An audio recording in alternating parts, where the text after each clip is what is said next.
Olá pessoal, hoje vamos explorar a riqueza única do Cerrado, o segundo maior bioma do Brasil, que abrange uma impressionante área de 24% do território, que corresponde a cerca de 2 milhões de quilômetros quadrados. E ele está presente em 11 estados do país. Para entendermos melhor, o Cerrado é composto por 3 formações vegetais distintas, tornando um dos biomas mais diversos do mundo. Sua biodiversidade é altamente influenciada pelas condições físicas da região, como relevo pouco acentuado, dado que a maior parte de sua área abrange planaltos e a presença de importantes bacias hidrográficas, como a Tocantins-Araguaia e o alto curso do rio Parnaíba.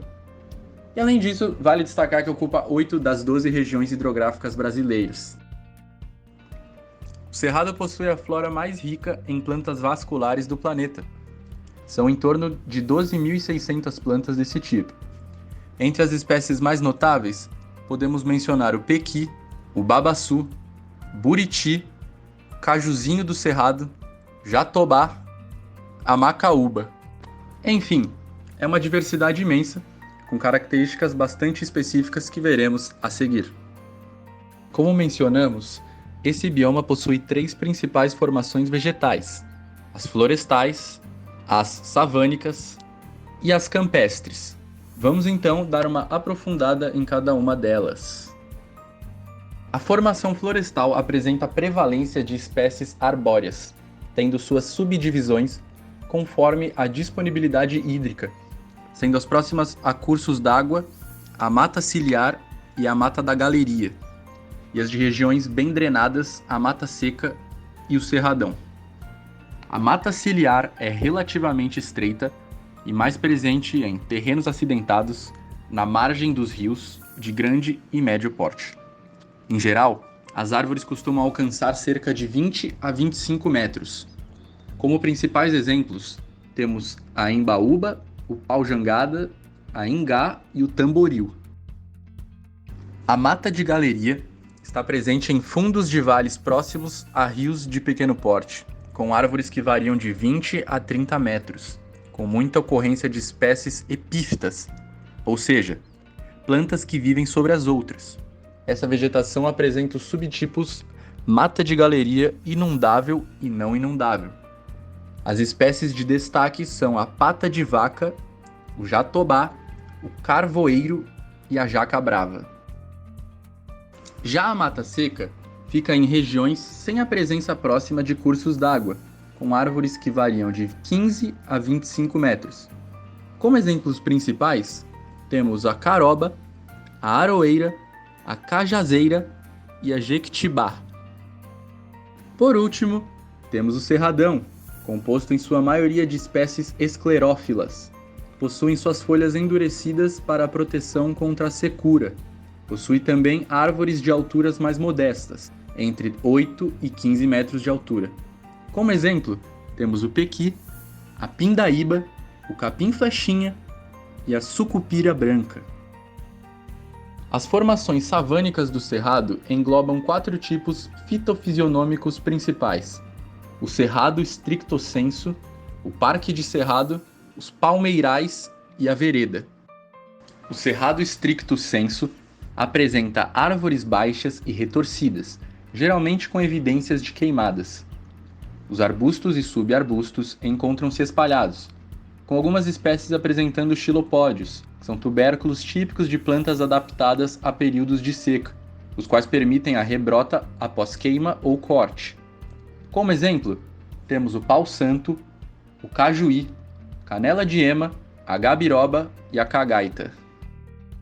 O Parque de Cerrado tem árvores de alturas que variam entre 3 e 6 metros, ficando agrupadas em pequenas elevações do terreno. Curiosamente, acredita-se que essas elevações foram formadas a partir de longos processos de erosão de cupinzeiros. As principais espécies são a anona, a alagoptera e o baru. O palmeiral é uma formação vegetal com predominância de uma única espécie de palmeira. As palmeiras vão de 8 a 15 metros. Em destaque estão a macaúba, o babaçu e a gueroba. Por fim, temos a vereda. Nada mais é do que uma vegetação com palmeiras em meio a agrupamentos mais ou menos densos de espécies arbustivo-herbáceas. Como exemplos principais, Temos o buriti e a virola. As formações campestres apresentam 3 tipos fitofisionômicos principais: o campo sujo, o campo limpo e o campo rupestre. O campo sujo é exclusivamente arbustivo herbáceo, situado primordialmente em solos rasos, com arbustos e subarbustos esparsos. As espécies de destaque são a deianira, a dormideira e a periqueta. O campo limpo tem vegetação predominantemente herbácea, com raros arbustos e ausência completa de árvores. São mais frequentes em encostas e chapadas. Como espécies de exemplo, temos a burmania, a poligala e o alho do mato. E, finalmente, o campo rupestre, predominantemente herbáceo arbustivo, com a presença eventual de arvoretas pouco desenvolvidas, com alturas de até 2 metros de altura. As principais espécies são o Pilosocereus, a Calliandra e o Bulbostilis. O fogo originado por fatores naturais é uma distinção natural do bioma do Cerrado. De modo geral, as queimadas ocorrem devido à junção de altas temperaturas com a secura da vegetação. Grande parte de sua flora é caracterizada por atributos morfofisiológicos que permitem a sobrevivência e o sucesso reprodutivo após a passagem do fogo. Esse fenômeno contribui para a germinação de sementes, pois muitas necessitam de um choque térmico para que seja quebrada sua dormência. A rápida elevação da temperatura causa fissuras na semente, favorecendo a penetração de água e iniciando o processo de germinação. Dessa forma, a maioria das espécies vegetais evoluiu com o fogo e são capazes de brotar após uma queimada, numa estratégia ecológica comum entre as espécies de savanas. Agora, adentramos o mundo animal do Cerrado, que abriga uma biodiversidade incrível. São 837 espécies de aves, 187 de répteis, 194 de mamíferos e 150 de anfíbios, e nem mencionamos os peixes e os invertebrados. Quanto aos mamíferos, é um grupo composto principalmente por animais de pequeno porte, com destaque para os morcegos e os pequenos roedores, como o morceguinho do cerrado, espécie endêmica do bioma, e o rato do mato. São encontrados também os marsupiais, como gambás, catitas e cuícas.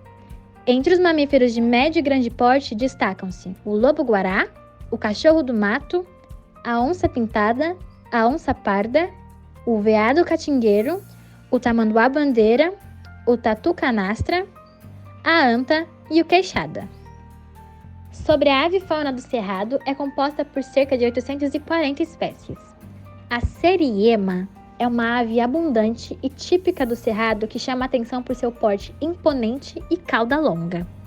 A arara canindé, uma das espécies de psitacídeos mais capturadas na natureza, também é uma das principais espécies animais do Cerrado.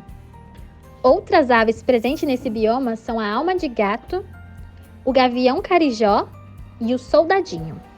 Mais de 30 espécies de aves são consideradas endêmicas do Cerrado, como o papagaio galego, o suiriri da chapada, o bico de pimenta e a rolinha do Planalto, que é uma das aves mais raras do mundo e está classificada como criticamente ameaçada. O bacurau de rabo branco também é endêmico e encontra-se ameaçado na categoria em perigo. No Cerrado, há uma ampla gama de ambientes aquáticos, como rios, lagos e pântanos, refletindo em uma rica diversidade de peixes, com mais de 1.000 espécies. Alguns representantes notáveis incluem o dourado, peixe de água doce conhecido por seu tamanho impressionante e bastante valorizado pelos pescadores esportivos, o pintado, um bagre de grande porte reconhecido por sua coloração distinta e encontrados em rios e lagos da região. A traíra, peixe carnívoro encontrado em lagoas, riachos e rios, conhecido por sua agressividade, e a corvina, comum em rios e reservatórios do Cerrado.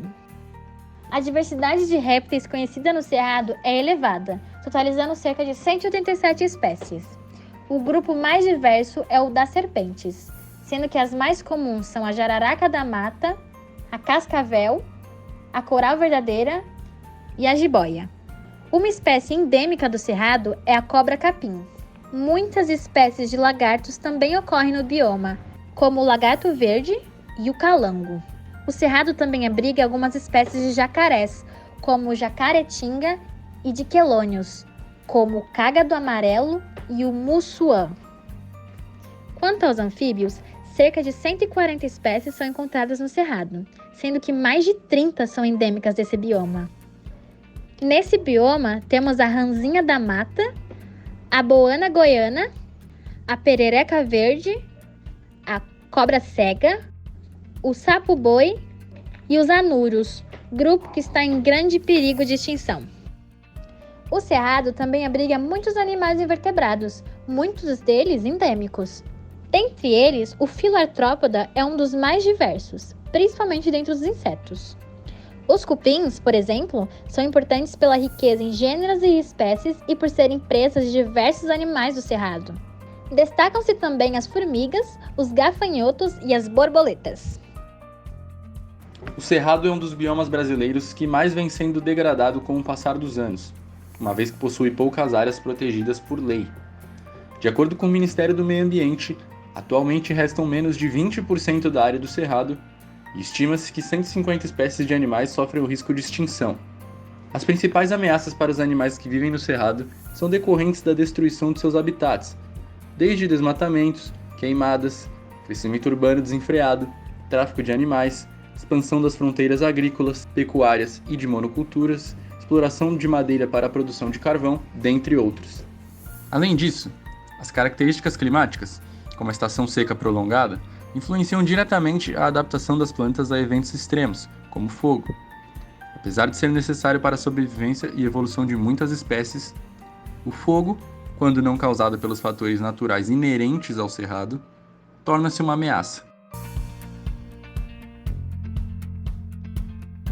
No entanto, apesar dos desafios enfrentados pelo cerrado, é louvável observar que existem esforços crescentes por parte de organizações ambientais, governamentais e da sociedade civil para reverter esse cenário preocupante. A criação e fortalecimento de unidades de conservação e reservas ambientais, aliados a políticas mais rigorosas de preservação, têm se mostrado fundamentais para a proteção desse bioma tão diversificado. A conscientização da população sobre a importância do cerrado para o equilíbrio ecológico nacional também é crucial. Iniciativas de educação ambiental, campanhas de sensibilização e programas de reflorestamento são passos essenciais para envolver a sociedade na preservação desse ecossistema único. Além disso, o desenvolvimento e promoção de práticas sustentáveis na agricultura, com técnicas que respeitem a biodiversidade e os ciclos naturais do cerrado, podem contribuir significativamente para a minimização dos impactos negativos. Incentivar a agricultura orgânica e a agroecologia pode ser uma alternativa viável para conciliar as necessidades humanas com a conservação ambiental. Só para concluir, o cerrado é uma verdadeira joia brasileira, com uma biodiversidade que o torna um bioma tão singular. Porém, diante dos desafios apresentados, é crucial fortalecer os esforços de conservação, promovendo a conscientização pública, implementando políticas mais rigorosas e fomentando práticas sustentáveis. Somente assim, podemos garantir que as futuras gerações continuem a se beneficiar da beleza, da riqueza ecológica e dos serviços ambientais proporcionados pelo cerrado.